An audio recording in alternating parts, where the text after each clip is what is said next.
Bonjour à tous. Aujourd'hui, nous allons aborder la paracha de Shelach Lecha et nous allons nous attarder sur quelques points de la paracha très riche, mais nous allons nous attarder sur la paracha, sur le point principal des explorateurs, la faute des explorateurs. La question principale sera de comprendre comment des personnages comme les explorateurs ont-ils pu fauter. On va premièrement expliquer qui sont les explorateurs et ensuite quelles fautes ont-ils commis. On sait que les explorateurs sont envoyés après une demande du peuple à Moshe Rabbeinu. Moshe Rabbeinu se tourne vers Akadosh Baruch Hu et Akadosh Baruch Hu lui dit Shelach Lecha, envoie pour toi. Pourquoi est-ce qu'il dit envoie pour toi? Parce que Akadosh Baruch Hu n'a pas demandé à la base d'envoyer des explorateurs. Mais Moshe Rabbeinu, au nom du peuple, a demandé. Akadosh Baruch Hu lui dit ok, tu peux, pour le peuple, envoie. Si c'est pour les rassurer, envoie. Mais on comprend déjà de là qu'il y a un problème dans ces explorateurs, qu'à la base, Akadosh Baruch Hu aurait préféré une preuve de foi complète, sans même avoir besoin d'explorer la terre avant d'y rentrer. De plus, les explorateurs ne sont pas de simples personnages. Qui sont-ils, les Nessi'im? Si on considère que chaque tribu est comme une ville, alors le Nassi, c'est comme le grand rabbin de la ville. Comment des personnages de haute estime, des personnages d'une telle envergure, ont-ils pu tomber dans une faute de lachon hara, de médisance envers la terre d'Eretz Israël? Une petite parenthèse, on sait que à travers cet épisode des Meraglim, nous avons deux Meraglim, des personnages qui sont envoyés par Moshe Rabbeinu, qui seront sauvés de cette faute.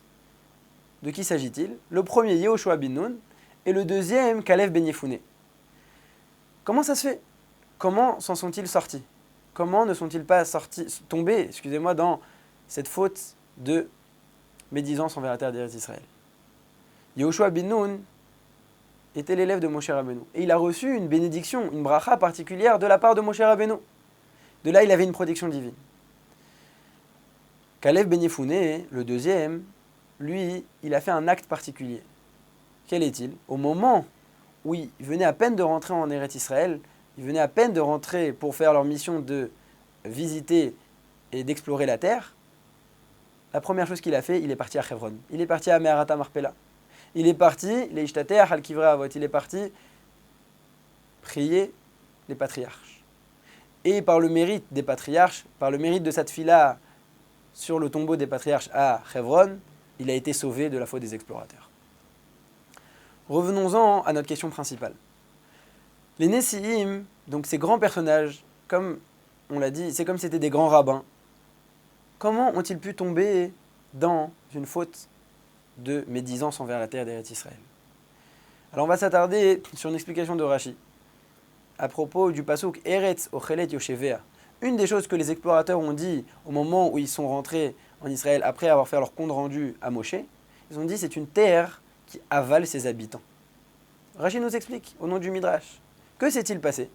Évidemment, des explorateurs qui rentrent dans un pays et qui se feraient attraper, leur sort se terminerait malheureusement très très mal. Alors, Akadosh Baruch Hu leur a fait un miracle. Quel est-il? Il a fait en sorte qu'il y ait beaucoup de pertes dans les peuplades qui habitaient Eretz Kenaan, en Eretz Kenaan. Ainsi, ils étaient occupés à leurs affaires. Ils étaient occupés avec les corps, ils étaient occupés avec les enterrements. Ils n'avaient pas la tête à s'occuper des explorateurs. Ils ne les voyaient pas. Donc Akadosh Baruch Hu leur a fait un miracle. Et pourtant, au lieu de dire qu'Akadosh Baruch Hu leur a fait un miracle pour qu'ils puissent accomplir leur mission complètement et comme il se doit, et pour évidemment rester en vie, qu'est-ce qu'ils disent? Eretz Ochelet Yoshevea, une terre qui avale ses habitants. Maintenant, non seulement notre question est difficile puisqu'on parle de Nessi'im, puisqu'on parle de princes de tribus, mais en plus de ça, on parle de personnes qui ont vécu la sortie d'Égypte. Et des personnes qui ont vécu la sortie d'Égypte, évidemment qu'ils savent reconnaître la main d'Hachem. Ils savent reconnaître un miracle. Ils savent ce que c'est un miracle. Ils ont vu 10 plaies en Égypte, l'ouverture de la mer Rouge. Ils ont tous les jours les 10 miracles quotidiens. La manne qui leur tombe du ciel, le puits de Myriam qui leur donne de l'eau, les colonnes de nuit qui les protègent, etc. 10 miracles. Ils ne sont pas capables de reconnaître encore un miracle de plus qu'Akadosh Baruch Hu fait pour eux. surtout pour pouvoir ensuite rentrer en Eretz Israël. Comment se fait-il? Alors les Khamim nous expliquent. Ils nous disent quelle a été la vraie faute des Meraglim. La faute des Meraglim, ça a été de dire la chose suivante. Eux vivaient dans une bulle d'or. Quelle est-elle? Dans le désert, protégée par les colonnes de nuée. Est-ce qu'il y avait besoin d'aller travailler pour gagner son argent? Non.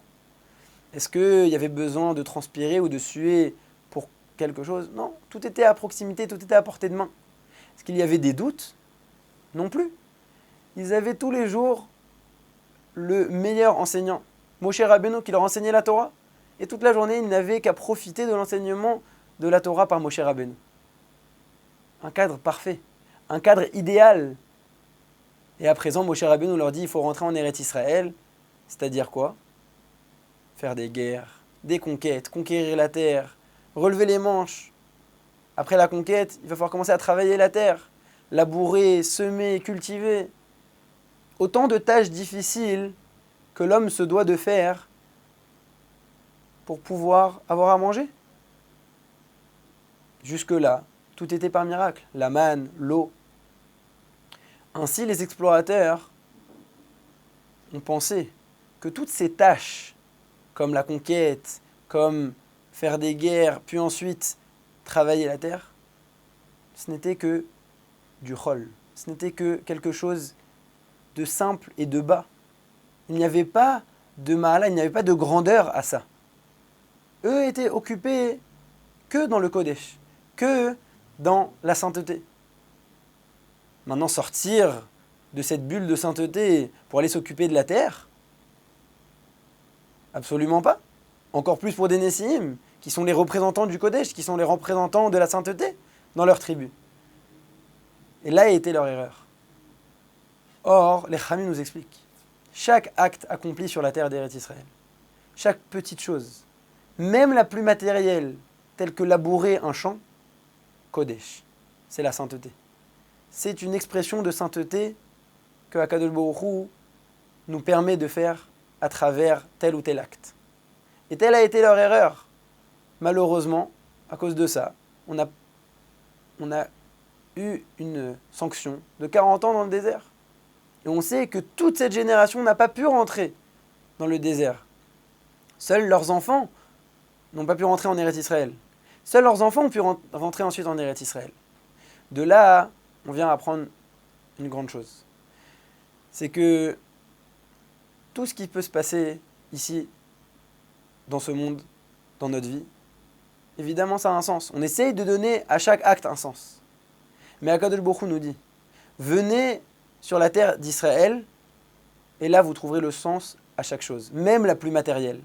Le sens aux actes ne sera plus que dans les actes de la sainteté, pas que dans le Beit HaMidrash ou à la synagogue, mais même dans la rue, on pourra trouver un sens à nos actes. On pourra trouver un sens dans les choses, dans les plus petits détails de la vie.